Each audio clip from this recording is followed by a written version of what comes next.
मेरे पास कुछ यहाँ नहीं था बना होना। हाँ। मड़ई रहती थी, उसमें भैंस रहती थी। आज हम लोग 2 साल के अंदर इतना कमा के बनवा दिए हैं। इसी डेयरी से कमा के इतना बनवा दिए हैं 2 साल के अंदर। अच्छा, अगर कोई भाई डेयरी फार्म शुरू करना चाहता है जिसके पास बजट कम है, क्योंकि सबके पास पैसा नहीं है, जिसके पास कम पैसा है तो वो कैसे शुरू करे? गाय से करे, भैंस से करे, देसी से करे, एचएफ से करे, कैसे करे? अच्छा, कभी आप कैलकुलेट किए कि ये बिजनेस बंद क्यों होता है? क्योंकि डेयरियाँ खुलती बड़ी तेज हैं मगर उसी स्पीड से बंद भी होती है, तो क्यों बंद होने की वजह होती है कि आदमी कि आपके पास आधा गाय है आधा भैंस है, तो भैंस की तरफ जाने क्यों गए आप? तो भैंस की तरफ इसलिए क्या है कि भैंस का जो है पेमेंट दूध का बढ़िया मिलता है। अच्छा। और इसका बढ़िया फैट भी लगता है। अच्छा। इसलिए हम लोग भैंस ज्यादा कर लिए हैं। अच्छा। एचएफ गाय रखने का मतलब कि उसको व्यवस्था ज्यादा चाहता है। अच्छा। मतलब गर्मी इतनी उनको लगती है कि हाफने लगती हैं, बीमार हो जाती हैं, तो उनके लिए व्यवस्था तगड़ा चाहता है। उनके दूध सेलिंग में थोड़ा प्रॉब्लम आता है, फैट उनका कम आता है। अच्छा। तो इसीलिए हम लोग एचएफ नहीं रखते हैं। 2 गाय थी, इसी से शुरू हुआ था। आज मेरे पास लगभग 15-16 हो चुकी हैं। हाँ। और लगभग 10-15 लाख का बजट इसमें। तो अपना नंबर अगर आप शेयर करना चाहें तो शेयर कर सकते हैं, जो हमारे दर्शक देख रहे हो वो आपसे बात कर लें। ठीक है, 8302। नमस्कार दोस्तों, बनारस में है और बनारस के एक युवा डेयरी फार्मर से आपको मिलाने जा रहे हैं। 18 साल की उम्र है और भैया कर रहे हैं डेयरी फार्म। यहाँ का पता और इनका नाम पहले इनसे हम लोग जान लेते हैं, फिर शुरू करते हैं वीडियो। क्या नाम होगा सर आपका? जी, मेरा नाम विजय यादव है जी। पिपरी चौबेपुर वाराणसी। अच्छा, पिपरी चौबेपुर वाराणसी में हम लोग हैं। विजय यादव जी हैं और उम्र मैंने बता दिया कि 18 साल का है। सही में 18 साल के हैं? जी सर, 18 साल की उम्र है। 18 साल के। तो अभी तो पढ़ने लिखने और खेलने घूमने की उम्र थी, फिर इसमें डेयरी के चक्कर में कहाँ से आ गए? तो बिजनेस में जो प्रॉफिट है वो नौकरी में प्रॉफिट नहीं है। अच्छा। बिजनेस में अपना सपना पूरा कर सकते हैं। अब फिर बिजनेस करने की यही उम्र है। अच्छा। हाँ, बिजनेस करने की उम्र यही है। जो शुरू करना है वो शुरू कर दीजिए समय से अपने, तब आगे आप बढ़ सकते हैं और मेहनत करिए इसके पीछे। क्या बात, इन्होंने बड़ी सही बात कर दी कि जब करना ही है, ठान ही लिए हैं, दृढ़ संकल्पित ही हो गए हैं, तो यही उम्र सही है और इसी उम्र से ही इतिहास बनाया जा सकता है। दूसरी चीज़ कि इन्होंने कहा कि बिजनेस से ही सब कुछ किया जा सकता है। बिजनेस से अपना सपना पूरा किया जा सकता है। बिजनेस से अपना सपना पूरा किया जा सकता है, मतलब कि बिजनेस में कोई लिमिटेशन नहीं है। अगर आप कहीं नौकरी करते हैं तो आपके पूरे जीवन काल की कमाई कैलकुलेट किया जा सकता है, मगर बिजनेस में आप गर्त में भी जा सकते हैं और आसमान भी छू सकते हैं। तो बिजनेस से अगर सही तरीके, सही रणनीति और सही चाल से किया जाए तो इससे अच्छा कुछ नहीं है और बिजनेस जरूरी है अगर आपके पास इन्वेस्टमेंट है तो। कैसे शुरू हुआ था, कितने पशुओं से? बिजनेस तो मेरे 2 गाय थी, इसी से शुरू हुआ था। आज मेरे पास लगभग 15-16 हो चुकी हैं। हाँ। और लगभग 10-15 लाख का बजट इसमें लग चुका है। अच्छा। और मतलब कि 2 गाय से शुरुआत हुई? 2 गाय। कौन सी गाय थी वो? देसी? ये 2 ये गाय थी, सामने है। 2 गिर गाय से शुरुआत हुई थी और गौ माता का पुण्य प्रताप लगा यहाँ तक आप पहुँचे। इस मॉडल कितने पशु हैं आपके पास? इस समय मेरे पास 20 भैंस है। सब मिला के बड़े छोटे 20 पशु हैं आपके पास। इसमें हम देख रहे हैं कि आपके पास आधा गाय है आधा भैंस है, तो भैंस की तरफ जाने क्यों गए आप? तो भैंस की तरफ इसलिए क्या है कि भैंस का जो है पेमेंट दूध का बढ़िया मिलता है। अच्छा। और इसका बढ़िया फैट भी लगता है। अच्छा। इसलिए हम लोग भैंस ज्यादा कर लिए हैं। अच्छा, इनके साथ ये है कि ये शहर के पास है और भैंस के रेट, दूध का रेट अच्छा मिल जाता है अपने बनारस के इर्द गिर्द, यानी कि शहर के आसपास। तो दूध कहाँ, किसी डेयरी पे देते हैं कि कैसे? नहीं, दुकान पे हम देते हैं। कितना रेट जाता है? 65 रुपये। अच्छा, अगर भैंस का दूध 65 रुपये के रेट से बिक जाए तो सबसे अच्छा है। और बनारस में ही देते होंगे? बनारस में। कितना दूर होगा यहाँ से बनारस? यहाँ से मेरे लिए 25 किलोमीटर है। 25 किलोमीटर। और आप किसी भी शहर में अगर 40 किलोमीटर चलेंगे तो आपका दूध का रेट अच्छा मिल ही जाएगा, आप कहीं से रहें। और 25 किलोमीटर चलने के बाद अगर अच्छा रेट मिल जा रहा है तो ठीक है। टोटल इसमें कितना दूध हो जा रहा है आपके पास? इसमें मेरे पास भैंस का हो जाता है 35 लीटर। 35 लीटर। गाय का? गाय का हो जाता है 15 लीटर। तो गाय का क्या रेट जा रहा है? गाय का 45 रुपये जाता है। गाय का 45 रुपये। देसी गाय है? देसी गाय। और भैंस का? भैंस का 65 रुपये लीटर जाता है। अच्छा, जो आपके पास भैंस है सबसे हाईएस्ट मिल्किंग वाली कितने लीटर की है?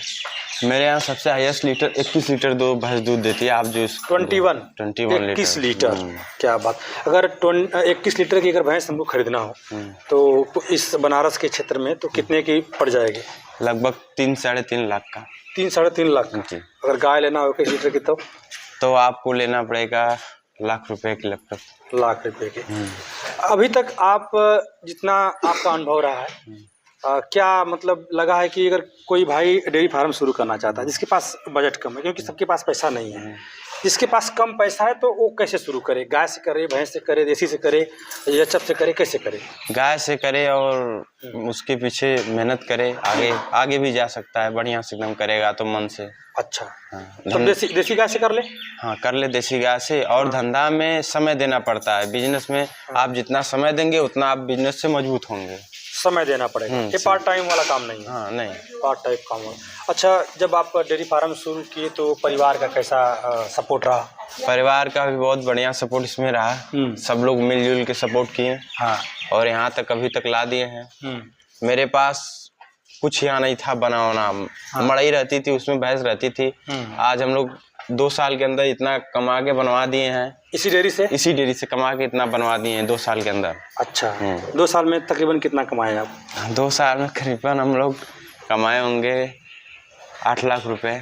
अच्छा। महीने का कितना कर लेते हैं? महीने का वही 80-90 के लैपटॉप कर लेते हैं आराम से। चलिए, बहुत शानदार। पिताजी का सहयोग रहता है? पिताजी का पूरा मेरा सहयोग है। माताजी का भी सहयोग है। हाँ। भाई मेरा है, उसका भी सहयोग रहता है। हाँ। कोई दिक्कत आती है, अगर डेयरी में किसी चीज की कमी आती है तो भाई पूरा कर देता है, तुरंत करता है पूरा। अच्छा। हाँ। क्या करते हैं भाई साहब? भाई साहब जैसे किसी भी चीज में कमी आती है, जैसे भैंस बीमार हो गई, आपके पास बजट नहीं है, हाँ। भाई देगा। हाँ। भैंस नहीं है, भाई ला के दे देगा। हाँ। पिताजी माताजी पूरा मेहनत करते हैं, कोई कमी नहीं छोड़ते हैं। हाँ। हाँ। भैया क्या करते हैं? भैया मेरे नौकरी करते हैं प्राइवेट। अच्छा।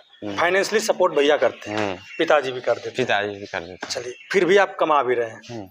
मतलब देखिए, अगर आप यादव कम्युनिटी से आते हैं, यदुवंशी हैं आप, तो आपके साथ समस्या ज़्यादा नहीं होती है डेयरी फार्म शुरू करने के लिए। बस थोड़ा बहुत समझाया जाएगा कि नहीं इसमें मत पड़ो, अगर तुम जिद ही कर लिए तो कोई बात नहीं, ये अपने पुरखों की वंशानुगत बिजनेस है, दिक्कत नहीं होती। मगर ये समस्या तब ज़्यादा हो जाती है उन लोगों के लिए, समस्या टाइप का हो जाता है, या उन लोगों को परिवार में ज़्यादा समस्याओं का सामना करना पड़ता है जिनके बैकग्राउंड में ये चीज़ें नहीं रही हैं। अदर कास्ट में अगर अदर जाति से व्यक्ति आता है तो उसके लिए थोड़ी सी चीज़ें समस्या का विषय बनती है कि भाई कहाँ कर रहे हो ये वो। तो यादव है तो ठीक है, मतलब परिवार सपोर्ट कर देता है। मगर ये बिजनेस फायदे का है जी, फायदे का बिजनेस है। आप इसमें जितना समय देंगे बिजनेस को, उतना आगे आपको बिजनेस ले जाएगा। अच्छा, कभी आप कैलकुलेट किए कि ये बिजनेस बंद क्यों होता है? क्योंकि डेयरियाँ खुलती बड़ी तेज हैं, मगर उसी स्पीड से बंद भी होती है, तो क्यों बंद होने की वजह होती है कि आदमी केयर नहीं करते हैं, और भैंस गाय जब बीमार होती हैं तो मरने लगती हैं। छोटे बजट जैसे लोग हैं तो पीछे हट जाते हैं तुरंत। अच्छा। इसमें आप जब शुरू में स्टार्ट किए हैं इसमें घाटा भी लगेगा, नफा भी होगा, किसी महीना में नहीं बचेगा, तो आप हिम्मत रखिए और मेहनत करिए। उसके पीछे आप क्या कमी है, कहाँ से धंधा में मेरी कमी आ रही है, उसको ढूंढिए, एक एक कमी को निकाल के बाहर करिए, आप आगे चले जाएंगे। सही बात। अगर आप कांस्टेबल भी बनना चाहते हैं किसी प्रदेश में, तो इंटर के बाद आप तैयारी करते हैं, फिर उसके बाद क्वालिफाई करते हैं एग्जाम, फिर 6 महीना ट्रेनिंग करते हैं, फिर उसके बाद जाकर के आप शपथ लेते हैं कि आज से आप सिपाही हुए। तो यहाँ भी तो कुछ लागू करिए। ऐसा थोड़ी ना है कि आप ला के बांध दिए और आप सफल फार्मर हो जाएंगे। अब ला के बांध दिए, कल से अपने आप पैसा थोड़ी छापेंगे। इसके पीछे आप अगर खिलाएंगे, दुहेंगे, दूध ले जाके देंगे डेयरी पे या मार्केट में देंगे, तभी तो आपको बजट आएगा। अच्छा, अभी तक आप जो अनुमान लगाए होंगे तकरीबन कितना रेट मिल जाए दूध का तो डेयरी फार्मर को घाटा नहीं होगा? अगर डेयरी फार्म को 70 रुपये भैंस का मिल जाए और गाय का 60 रुपये मिल जाए तो कोई घाटा नहीं है। आप तो 65 में दे रहे हैं। हाँ, मैं तो 65 में दे रहा हूँ। घाटे में है आप? हाँ, घाटे में है। बाकी तो अब क्या करेंगे, अब जो रेट मिलता है घाटे में कम है कि कम मुनाफे में है? नहीं, तो हम लोग मुनाफा कम जैसे होता है ना। अच्छा, मतलब मुनाफा होता है कम होता है। अगर 70 होता है तो मुनाफा बढ़ जाता है। जो 80 आपका जा रहा है वो ज़्यादा हो जाता है। चलिए, ये कहने का आपका मतलब है। अच्छा, एचएफ के बारे में कभी सोचे कि नहीं कि एचएफ गाय रखना चाहिए?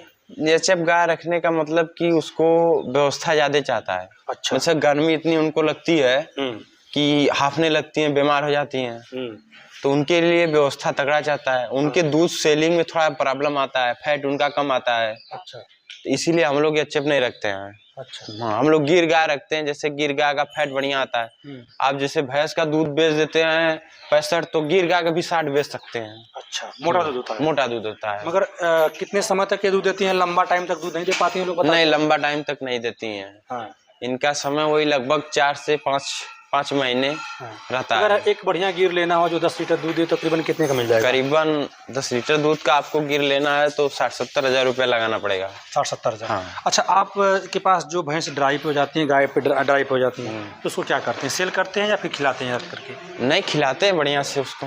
अच्छा, कोई पशु सेल नहीं करते? नहीं, पशु सेल नहीं करते हैं, हम खिलाते हैं बढ़िया से, उसको तैयार करते हैं। जैसे पड़िया तैयार हो गई उसको निकाल देंगे। अच्छा, आपसे ना जो युवा हैं बड़े प्रभावित होंगे, क्योंकि आप युवा हैं, 18 साल की उम्र में आप डेयरी फार्म कर रहे हैं और अच्छा इनकम जनरेट कर ले रहे हैं।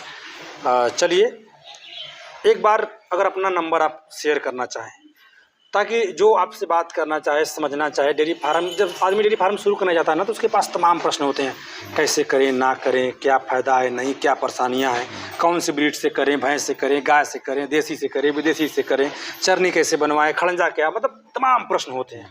तो उन प्रश्नों को वीडियो में कर पाना, लोगों को बता पाना या फिर किसी फार्मर से जान पाना संभव नहीं होता है। जी सर। तो अपना नंबर अगर आप शेयर करना चाहें तो शेयर कर सकते हैं, जो हमारे दर्शक देख रहे हों वो आपसे बात कर लें। ठीक है, 8302480400। अच्छा, बाकी हरे चारे में क्या करते हैं आप? हरे चारे में जैसे चरी बो देते हैं और बरसिंग कर देते हैं। ऊख का गेड़ा हो गया, ऊख का गेड़ा खिला देंगे। हाँ, रूरल एरिया से हैं तो यही सब जो मिलता है, यही सब जो मिलता है। अच्छा। ये खिला देंगे, भूस खिला देंगे। अच्छा, सूखे चारे में। और पूरा हो गया। अच्छा, यही सब है दोस्तों। इनकी वीडियो बनाने का मेरा मेन मकसद ये था कि एक युवा है और युवा से युवा कनेक्ट करके बड़ा तेज सीखता है और युवा का युवा सहयोग करे, यही उम्मीद के साथ हम लोग इस वीडियो को ख़त्म करते हैं। कुछ कहना चाहेंगे आप? बस मैं ये कहना चाहूँगा कि डेयरी शुरू करने से पहले भगवान का नाम लेके शुरू करें और पीछे ना हटे। शुरू करने के बाद उसके पीछे मेहनत करें आप लोग। अच्छा, भगवान का नाम लेकर के शुरू करें। क्या बात है। कौन से भगवान का नाम लेते हैं आप? हम तो खाटू श्याम का नाम लेते हैं। अच्छा, कैसे मैं तो उन्हीं का नाम लेकर यहाँ तक आया हूँ।